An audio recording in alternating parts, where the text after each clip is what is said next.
Marshell Widianto dan Shelin Evangelista yang dikabarkan akan segera menikah.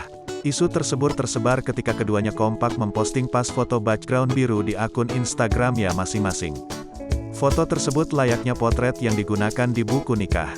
Sontak, gosip soal pernikahan mereka selalu jadi perbincangan hangat warganet. Telah lama bungkam, kini akhirnya Shelin Evangelista membuka suara terkait hubungannya dengan Marshell Widianto. Apapun yang terjadi, aku sama Marshell itu terjadi natural, ungkap Shelin Evangelista, dikutip dari kanal YouTube Intense Investigasi, Minggu, tanggal 11 September tahun 2022. Dan kita memang saling sayang, saling melengkapi satu sama lain. Shelin Evangelista juga menegaskan jika dirinya tak ada niatan untuk gimmick tentang hubungannya dengan Marshell. Ia juga mengatakan jika di luar hubungan itu ada brand atau produk yang masuk, berarti itu tugas kita sebagai entertainment. Nggak ada yang digimik-gimikin, lanjutnya. Kalaupun ada sesuatu hal di luar itu, misalnya kayak suatu produk, atau brand yang nempel dan membuat senario itu, adalah bagian dari tugas kita sebagai entertainment, tegas Shelin Evangelista.